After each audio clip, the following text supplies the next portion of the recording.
Hello. Hello, everybody. Thank you very much for coming. My name is Jennifer Lucy Allan. I'm a writer and a broadcaster from the UK.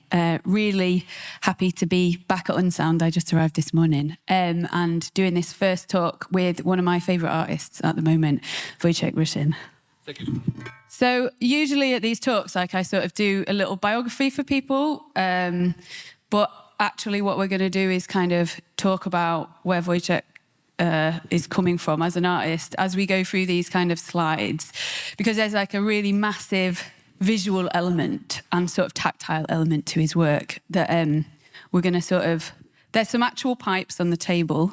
There's going to be pipes on screen, and we're going to talk about pipes, basically. Is that right? I think so. Yeah.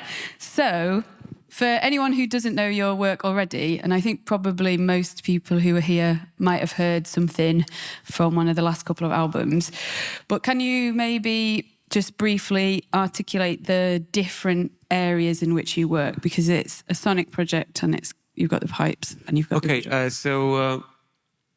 do you mean the music? Yeah. So these two last albums revolve sort of quite loosely about around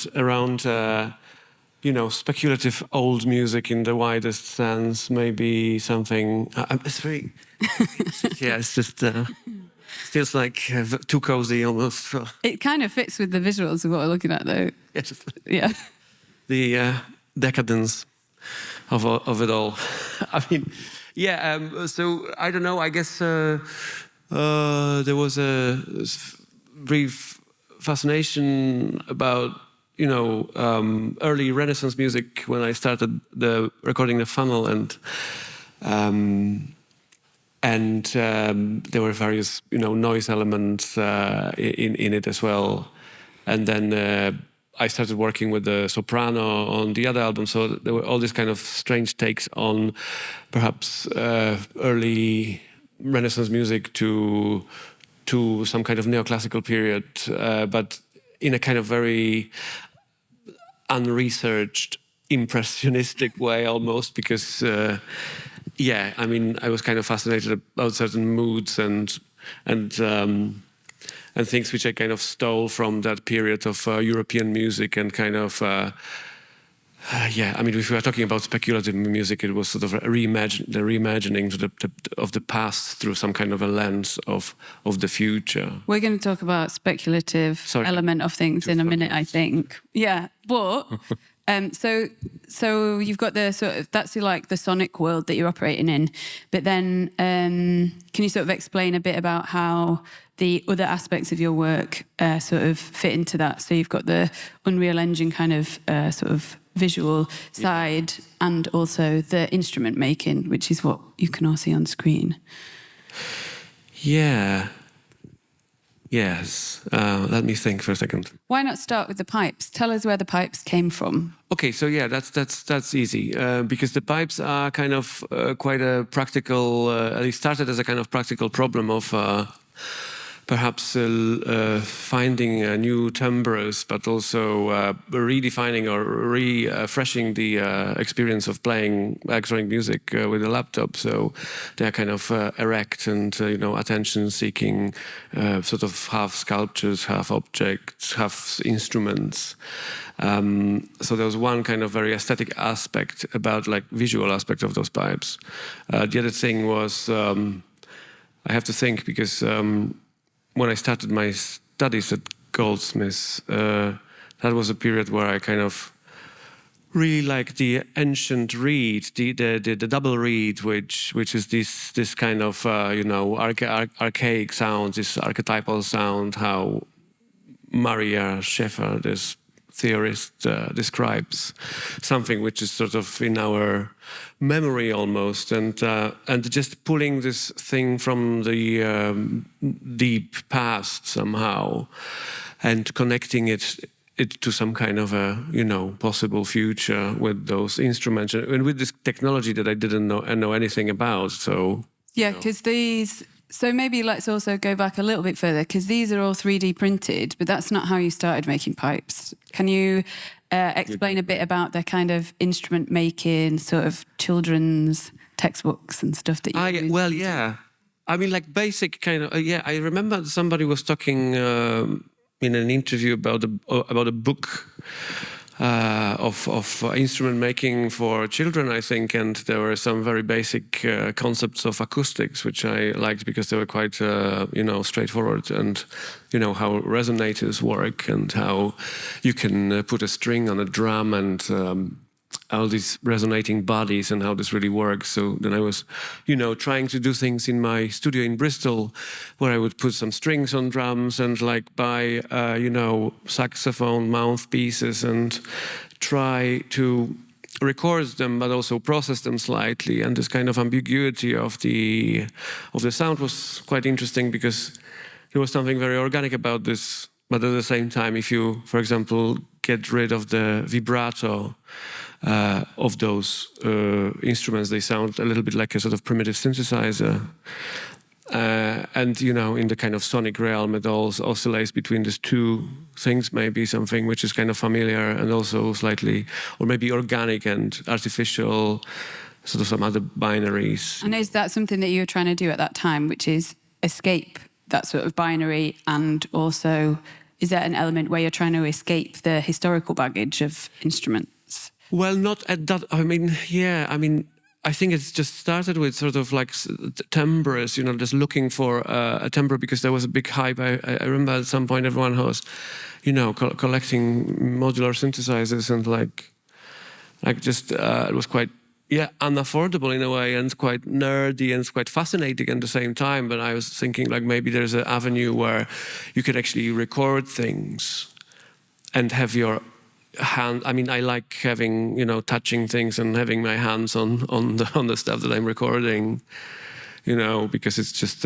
always sort of slightly gravitates towards the tactile elements of those things. Yeah. But sorry, what your question was about tradition and overcoming of tradition, I guess. Yeah, so was that, because something that these pipes do especially is release us as people who might want to play instruments and can't from any of the baggage or the impositions of kind of the historical or sort of like music lessons. And these are fun. So is that something that happened when you started 3D printing, or was that there in the instrument building earlier on? Because they're like drain pipes with, like, it's sort of important to note those things that you were making before these were like pieces of plumbing with electrical tape, just like a saxophone mouthpiece, just gaffer taped on. That huge thing that's like a drain pipe, 7-foot drain pipe with a balloon that's like a didgeridoo. Yeah. Like these were kind of really fun sort of bodged things. So... Well, I mean, at some point it just kind of shifted into something which I thought it would be interesting to explore the aesthetics of these instruments. And actually those zigzag pipes which are here on the top, I think we went to a Memphis show. I mean, the design school from Italy. And then they're in Hampton Bridge at some point, just in the lockdown. And you can see all this 80s stuff. And I was like, oh God, this is amazing because this is very primitive in a way, very basic shapes. And being not as fluent in 3D modeling, I can perhaps reduce everything to very basic forms and try to do something which is more aesthetically considered than just a drain pipe, which is also fun. But I think that then it just is kind of DIY kind of use. You know what I mean? So there are all these kind of connotations of those drain pipes, and the design pipes, Design pipes. So tell me a bit more about the design pipes, because you told me about them before, but tell everybody else, what are they and what can they do, and how do they operate in your music, both theoretically and sonically, I guess? Okay, cool. Yeah, I mean, I just... Do you want to go through the 3D printing? No, just quickly refer to the question, come back to the questions that you asked me before, like if they are kind of easy to print. Yeah, they're easy to play. Yeah, they are not intimidating in a way. They are not like a oboe or something where it's the terror of this instrument is just like, what the hell is this, I mean, how do you approach this? You have to have a PhD in fingering, it's just, and the idea of like releasing the inner child. So let's see that next slide then that's a bit more about 3D printing, and talk us through that bit. Cool, yeah. I mean, yeah, I think because I had some questions about like sort of pure music, from a kind of pure musicological perspective. And like, I think it would be interesting, as you say, to maybe go through some of the slides. I mean, this is history. I mean, this is 2015 or something like this. So this is far. And what is it? Well, the Additivist Cookbook was this book, like kind of compiled, so this curated a PDF, which is a massive document with kind of conceptual takes on 3D printing. So you can imagine that the 3D printers are being very affordable, and then you have artists just pushing this technology into every possible direction, from activist sort of machines and some kind of design which reflects flaws in kind of the status quo of design world, for example, or something which is just stupid, playful, and there is a certain immediacy in the technology because you have an idea and then you sketch it and then you print it. There's no prototyping process, so skip all that stuff and it just appears in your studio somewhere. Which is, it just changes the way we can do things in that. I mean, I'm not going to go deep into this because I just wanted to show you like the context of this 3D printing thing.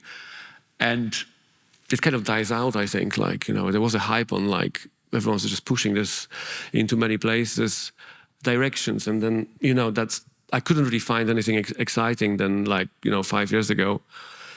So there's a flint axe, and they 3D scanned this, and basically a flint axe is I think it's like a multi-tool, and then they created a kind of, a tool of single usage, and they kind of reflect on, because it was in use for 1.4 million years, so it's a sort of like, it's apparently this is it's a conversation about humans and tools. So it's just, you can see it as a kind of something which started a conversation. I mean, this is a more immediate thing because it's a toolkit for combining, how do you call it? The, building blocks from Lego to Duplo to Meccano or to some other things. So there's this kind of political kind of subversion in that, and quite cool shift integer. This is something which was sweeping, like harvesting the 3D codes from the web, from, there's a website, from one of those Thingiverse. And it was combining things together in a kind of random fashion and uploading them back. And so you end up with some kind of assemblages of like absurdist content. That's a funny one. This is like a series of interspecies sex organs modeled on insect genitalia, a kind of reflection on interspecies sex. But, so it was going into many wild directions, this stuff. And if you want to look at this, this is called the Additivist Cookbook, and you can download models and print it yourself. But, I'm showing this to kind of, see, to illustrate the visual. And you found this...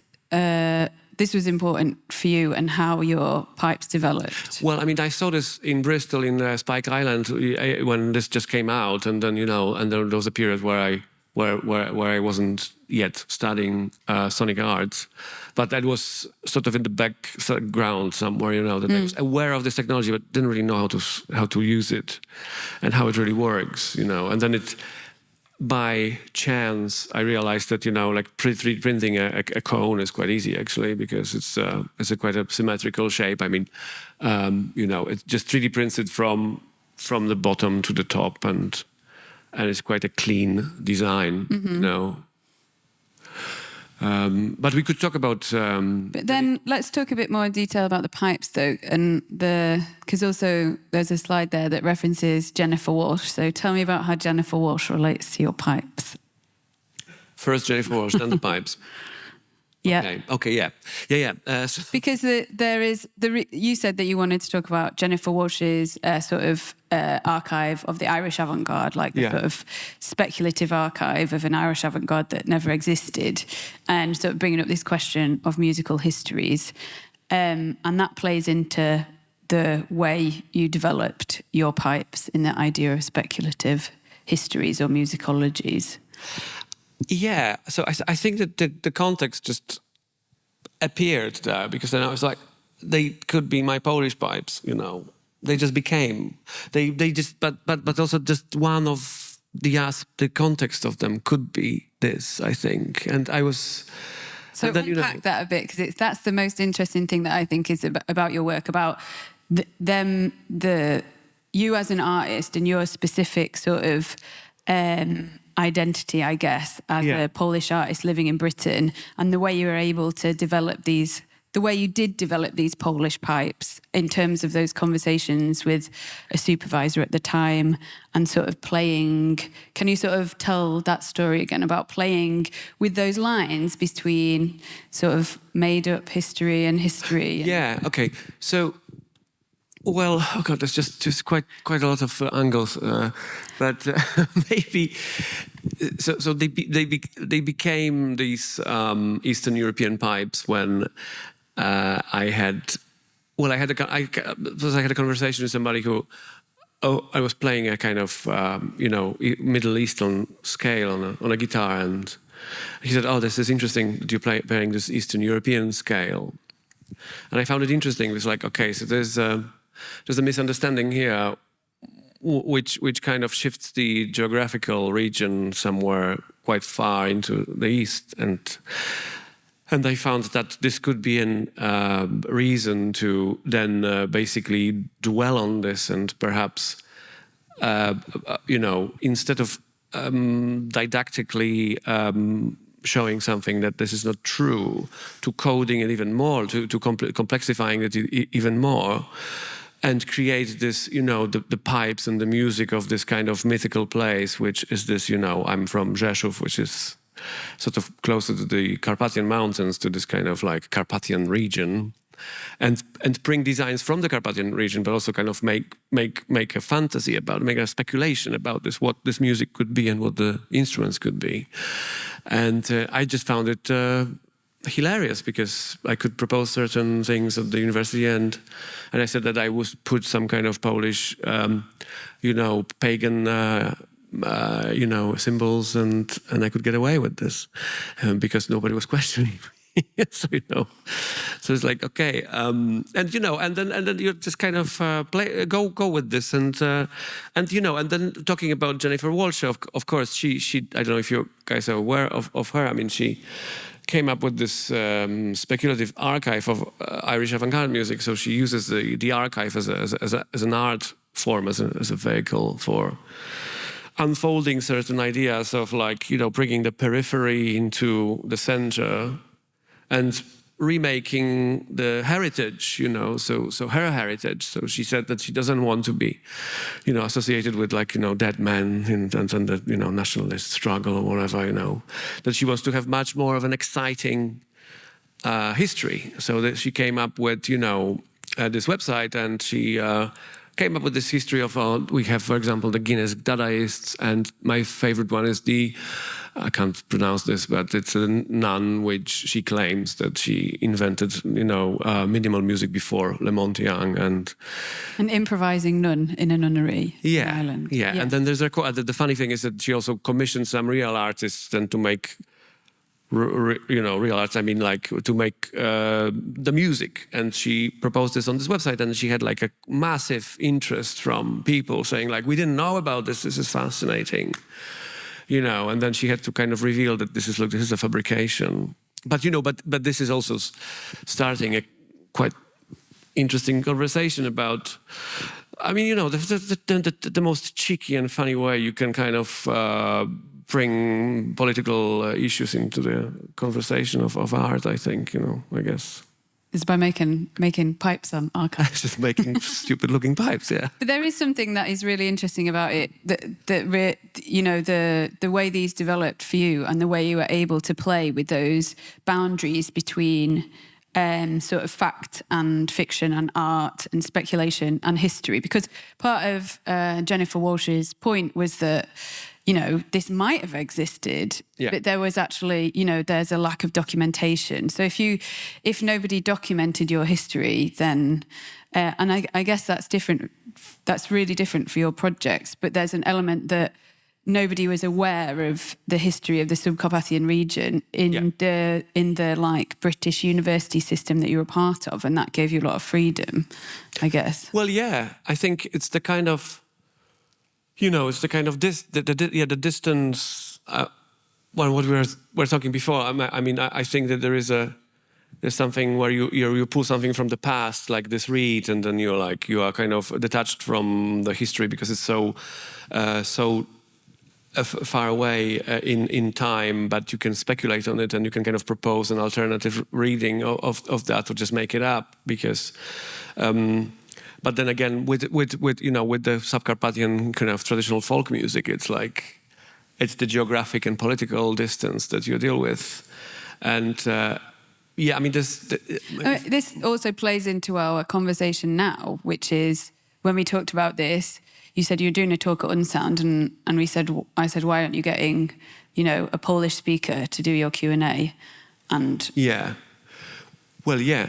Are you talking about the inability of speaking Polish about that stuff? I mean, but studying, like your point about studying theory so intensely that's written in English, then it becomes actually quite a challenge to convert it back into your Well, yeah. I mean, language. It's a bit of a struggle because you are reading things which are not being translated, and it's quite convenient then in the academic context to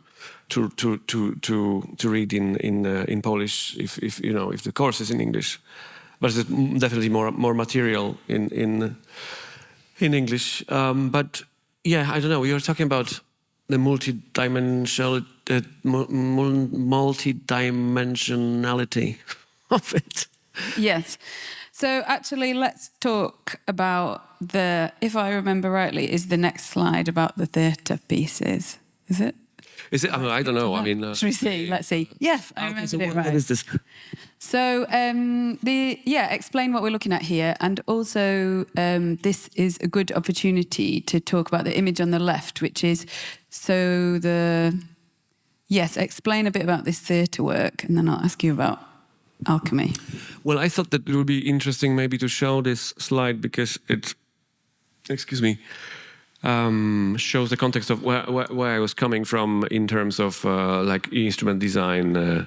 So I did quite a lot of theater work where I was using sort of extended interfaces, you could call them, or sort of installations. The first one is a Port Talbot tin work factory, I think it was. It's unused, and I installed this electromagnetic hammers, which would just hammer the whole place, connected to some drum machines. And yeah, it was a play about the steelworkers in Wales, in Port Talbot. Mm-hmm. But do you want me to talk about the alchemical factory? Absolutely. Yes. Tell me about how this Welsh theatre work sort of got you thinking about alchemy, about that experience in that factory. Well, I mean, so the steelworks they're still functioning in Port Talbot, and they took us, the National Theatre Wales took us on a tour of this amazing place, which is absolutely massive. I don't know if you've been to steelwork before. But it's of incredible scale, and I had quite a lot of reflections after I came back from it, because it's like a cathedral. Things are moving slowly because of the scale again. So it's slightly psychedelic in a sense that it's kind of dissolving boundaries. Something massive is moving somewhere, and it's a bucket full of kind of molten lava, almost, that kind of material that they refine. And there was a lot of very nice Welsh men who were talking about the work. And but what was interesting there in a kind of sound context was I think that they were sitting. I understood that I don't want to get it wrong, but you have this big bucket the size of a house with the soup, and they boil it. And then in the 60s, before the microphone systems, there would be a guy who would be listening to the flame, and he would be telling you what you need to put in there in order to make the steel best quality. And then they would say, like, okay, this is sparkling, there's too much oxidization or whatever, let's put this flux in there. And then they had the microphone system, which listens to the flame. But there were all sorts of and then I don't know. And at the same time, I was reading the history of Hermes Trismegistus and this kind of misunderstanding concept of this guy, who was then misunderstood until the Renaissance. And then, so, for anyone who isn't aware of that, tell us what it is. So what I understand from the story of Hermes Trismegistus is that that we were kind of, until the Renaissance, really they were perceiving this philosophical text, which is kind of like the Platonic kind of how do you call it, dialogue? Like the dialogue. It's an assemblage, isn't it? Between a master and yeah. And then they were thinking that this was a guy who was like the he was living in Moses' time, so he would be pre-Christ. And then it came out that he was actually that was a text written by some Greeks in Greek in the 2nd or 3rd century. And there is a Hermes Trismegistus figure in Siena, I think, in a cathedral, as being this guy who talks about the coming of Christ. So that was a kind of mystification going on in the Renaissance. But I don't know. I mean, it's really hard to. Well, I was basically inspired by many elements of maybe some research. Gnostic research and alchemical research, and it's also it's so muddled up and so obscure, some of this stuff. It's just completely unpenetrable. But also just putting a narrative of the 2nd or 3rd century allows you for speculation, allows you for a certain kind of freedom of okay, maybe they would listen to this kind of devilish chanting when they were kind of, thinking about this, trapping the light by not having sex, for example, and then dying out. There was one sect which was, there was a lot of madness going on, and it's not like a singular. There's many. There were many, approaches. There were many kind of sects. How they called them? Obviously, they weren't. It was just an alternative to then Christianity and Vatican and the kind of the formation of the institution of the Catholic Church, I think. And what was also interesting in those texts, that the position of man was of people, of humans, were you are responsible, you are closer to angels than you are to animals. So there was this kind of interesting lift of and then is it correct? Is it correct, or is it too simplified to say that the 2 albums that you've released, the two from an alchemical trilogy, are speculative pieces of music from that time filtered through your mind? Well, I would like to see it like this. But also yeah. The idea was to basically have this to create something which would be created from a kind of fragmented world of something as a sort of memory, or something reimagined in the future of for example, in 500, 1,000 years, where everything is kind of muddled up, perhaps, and we are missing some of the information, and you kind of recreate the past. Mm-hmm. So it's kind of a contemplation of the past through a kind of prism of the future in a way. And I guess every kind of artist, I think, is thinking about this is the future music or something, but it's quite. But this is just a very simple narrative, I think, that But there's something interesting in the future that you're doing, which is not a purely technological one. There are sort of bits of field recording, for example. Yeah. The future that your albums sort of conjure, for me, is one that is still very muddy and dirty, and might have even collapsed from the point we're at now. I think the 2 books that I mentioned about your work before is the Hard to Be a God by the Strugatskys, and then Ridley Walker, Hogan's Ridley Walker, which is like a, you know, post-apocalyptic. Well, yeah. I mean, I really had problems reading Ridley Walker. It's sort of written in a weird phonetic English, but I love the approach of because there's a grammar and a sort of syntax which is completely made up, and I think this is what's going on with the albums as well. That you kind of develop a system which is sort of archaic and futuristic at the same time, and you pull these things from the past, which is the reeds and the double recorders, and they are kind of medieval, and they are not properly researched. They are kind of completely, you know, taken. Some decisions are for pure convenience, you know, and just kind of muddling it all up. And what happens when you give people these pipes to play? They love it. No, I can play you one. I mean, just a this. I mean, this one is actually. Sorry. I was hoping you might. The leading question. My mind. Do I need to hold the microphone while you play it? Oh, so this one. This one is based on a kind of Scottish bagpipe. So if I open this. Oh, God, sorry.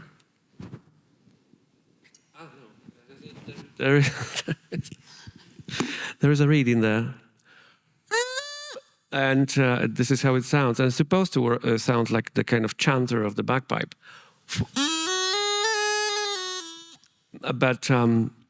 But maybe this is not so interesting. And actually, this geometry was given me by a PhD student in London who was really hard, you know, researching those chanters.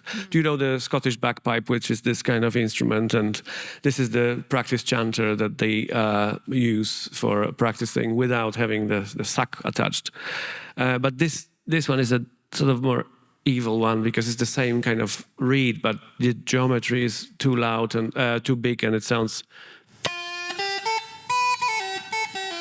There's more holes here, but it's impossible to play it with one hand. Play the my favorite one, the bastard ocarina. It's actually called the bastard, so play the bastard ocarina. I'm so sorry.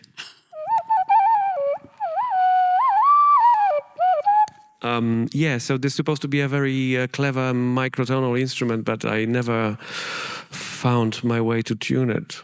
So it's just completely random.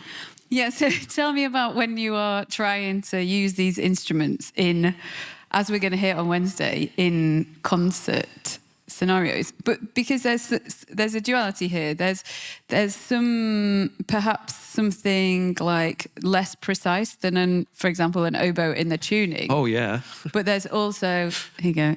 But there's also an element whereby different people can play them and feel comfortable playing them. Well, yeah, okay. So the first time I used it in a kind of a setting where they have to be played was this Rewire commission where I had a string trio and none of them played reeds, I think.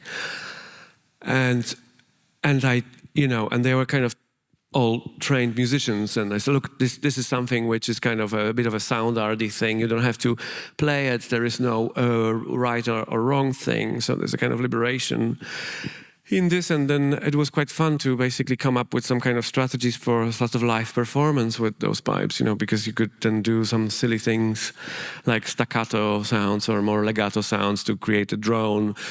Everyone had a different pitch, slightly because of their lungs and of the kind of pressure of their lungs, which sort of created this quite nice, you know, if you have like, I mean, you know, on the 12th I will have maybe 9 musicians. So, you know, there's something about the body and, you know, how you approach this technology from a kind of electronic music perspective, perhaps, that everyone plays just one sound and they're like 9 oscillators and they're slightly detuned. So you have this kind of wave of, you know, detuned kind of drone going on. But behind every, you know, sound, there is a body, you know, there's something very human about this, but there's, you know, so they make you think in a certain way. You can also print them with the holes that they're slightly, you know, getting smaller and smaller, so it gets really strange intervals, you know. I was at some point at Cafe Auto, I was melting one, so it was becoming bigger, and then and then like the tuning is just going like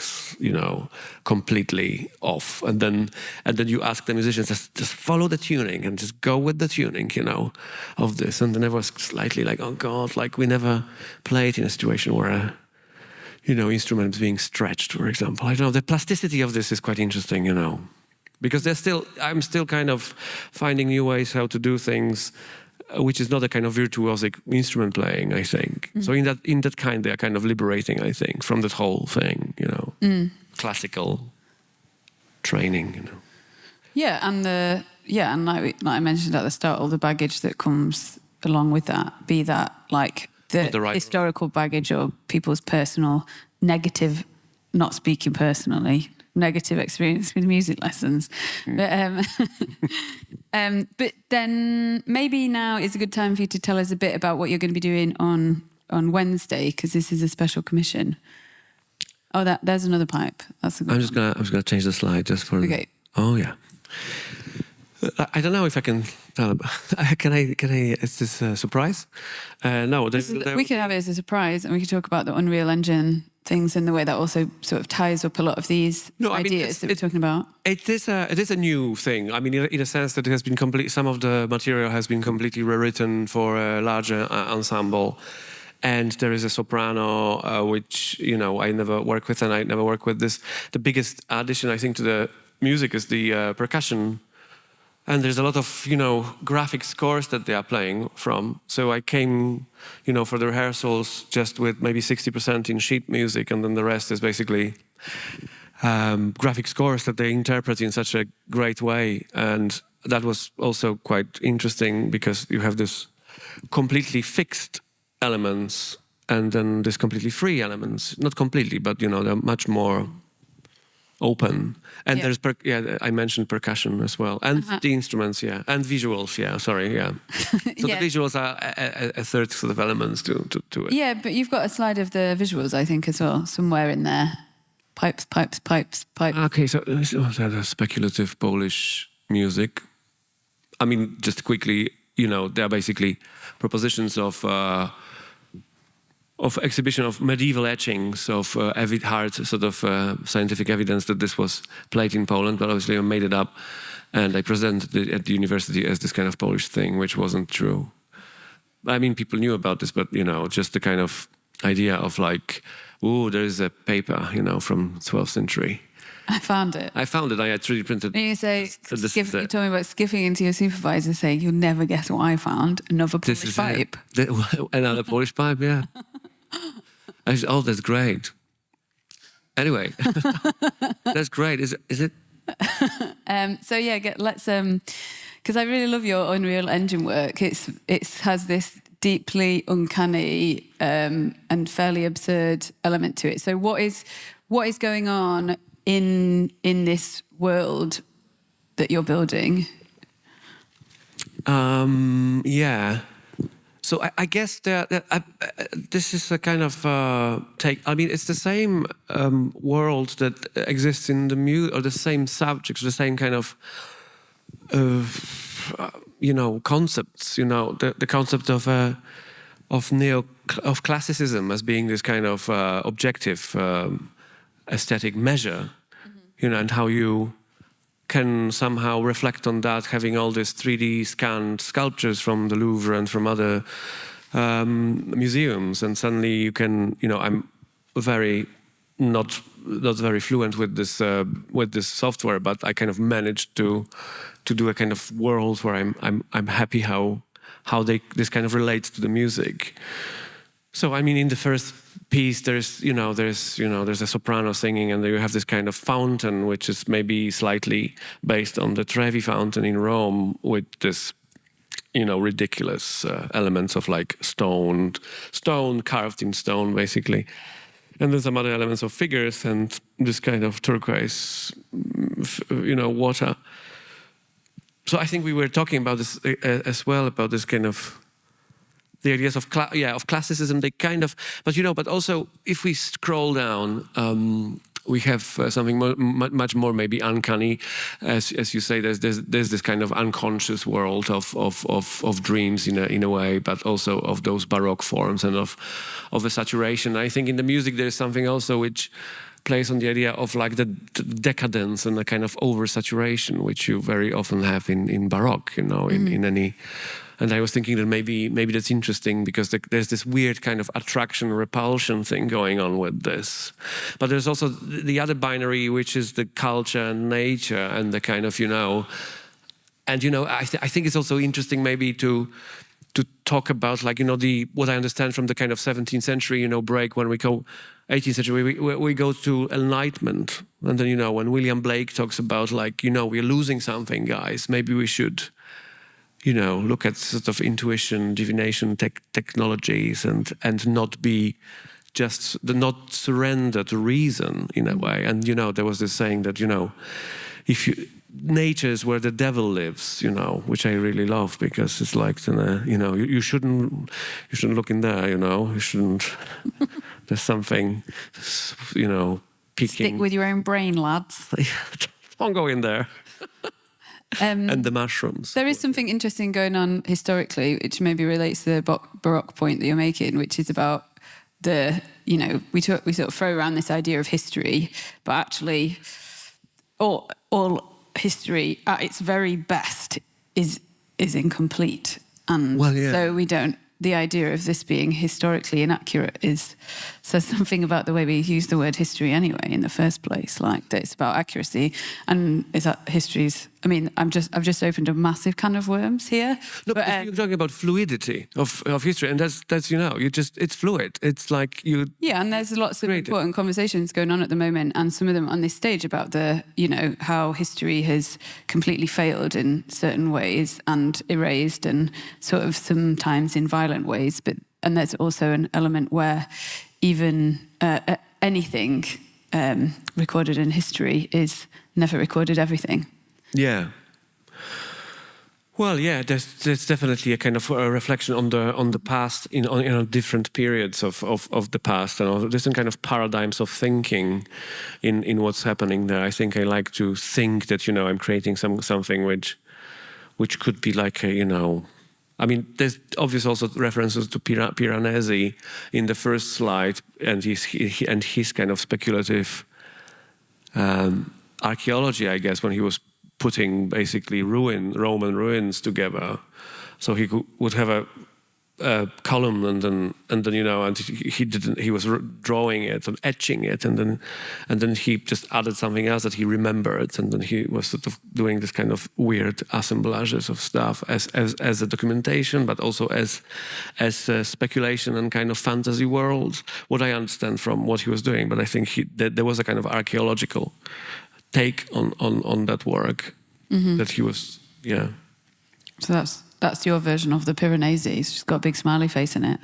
Yeah? You just got the acid. But why not? Up there. Maybe Piranesi would have put a big acid face in it if he'd have had an If you knew, I don't know.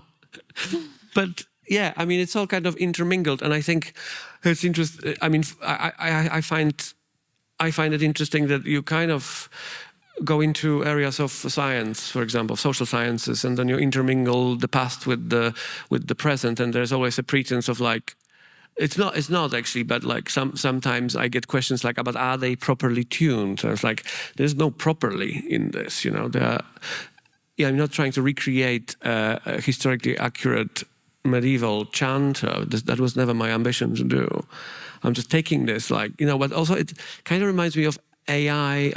Previous talk, but image making with AI, where you describe a fountain, and it gives you light. It gives you sort of spludges of light, but without understanding the architecture of the thing. It just gives you an impression, gives you something which you understand which with AI understands as what you think. But also, I kind of like the approach of like treating certain things like history or certain periods of like, I don't really know if this is accurate, but this is just my take on this, and because it's art, I think we don't have to be you don't have to answer all these questions. You know, you're potentially creating more questions rather than answers with this. You know. Yeah, yeah. As an artist, you're asking questions, not kind of not like them. you know. Yeah, from the musicological perspective as well. Somebody asked me, say, if I research and know, like this music, Renaissance music or Baroque music or like medieval music, or I mean the motet and like how is it constructed? It's like not really. I mean, I don't really dive into motet harmony and say, oh, that wouldn't be possible in this century, this harmony, and it's completely new. And I think if you do music and if you do serious like a version of, for example, medieval music, those decisions are very precisely executed there. And there is a right and a wrong. I think. I mean, I don't know. I mean, there are different approaches. I think, and you can do different things. So we're talking about asking questions and answering them, but now is the perfect time to see if anybody has any questions. Go on. It's quiet. Maybe we've just answered them all. There is something about talking about the Baroque influence and you saying, you're not precise about it, you're not trying to recreate it, but there is a certain influence in the quality, the sort of sound envelopes and qualities of instruments like a harpsichord, yeah. Is that right? Yeah, sorry, but what was the question? You are influenced by those in certain ways. Oh yeah, I mean, I was. I don't. I mean, you look. I mean, it's more about also listening to an instrument, and it's like, what is the harpsichord? What are the also political context of this instrument, where it is quite clean and it's a chord instrument and it's like what's happening around it. It's quite sterile in a way, and you would have a dance, going on, and then what are the peasants doing? Are they having a great time, or is there gangrene everywhere, and are they dying actually while you have this kind of like this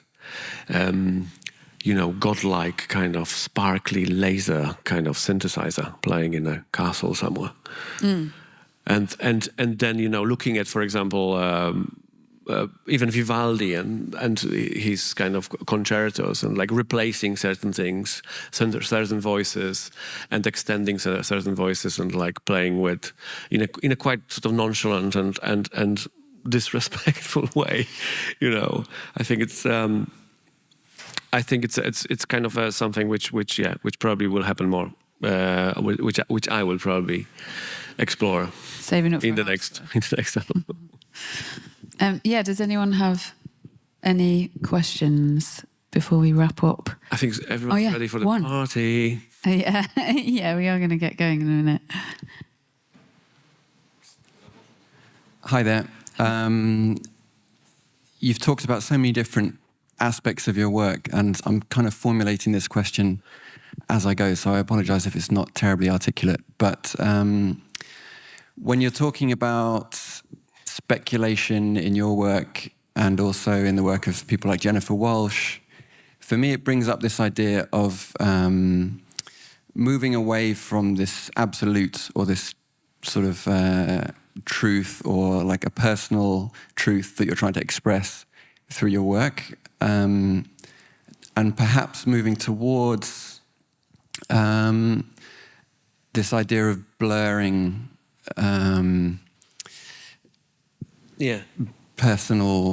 blurring what is considered absolute. I'm wondering if there's a connection that you see in your work to a wider kind of social, not movement necessarily, but kind of trope of, like post-truth and this. Do you mean about the idea of sort of the sort of challenging the canon as it has been, or do you mean in a different way? Yeah, and whether you see a connection between that in your work and a wider issue in society that's deliberately trying to undo this idea of absolutism.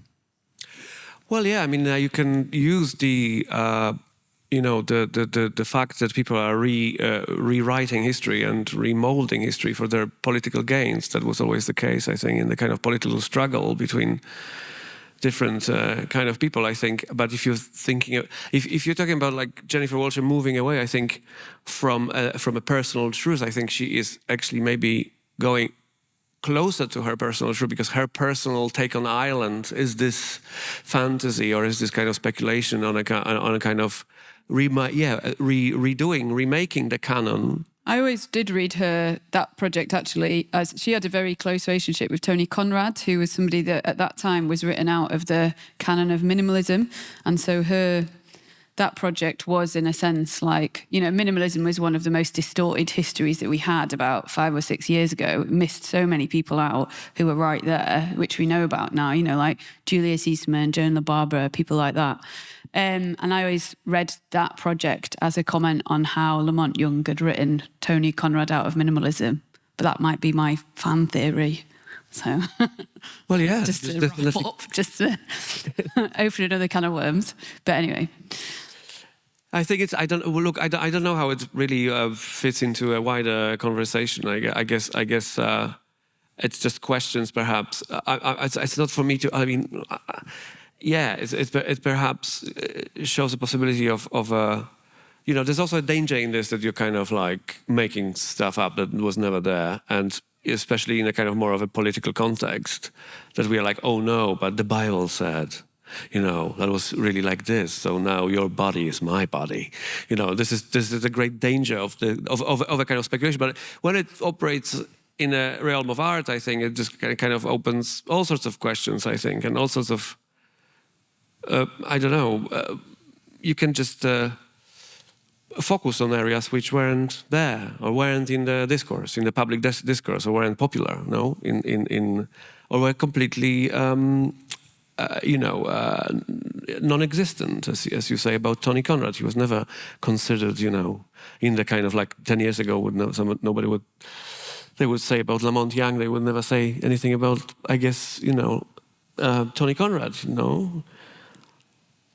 But I find it fascinating, because if you live in Britain, and like somebody who is Irish, there is a kind of sympathy towards somebody who is. It's sort of like, she plays with the fact that she's coming up with this stuff, and few people know if it's wrong or right, or if it's true or not true. And so I think there's a parallel between what I'm doing, that like, okay, so I can basically make my own heritage here, and I'm doing it for, I don't know for what reasons. I mean, there's one reason is just like I would just perhaps there's also this question of like very like most Eastern Europeans are being perceived at the beginning of the movement, were sort of perceived as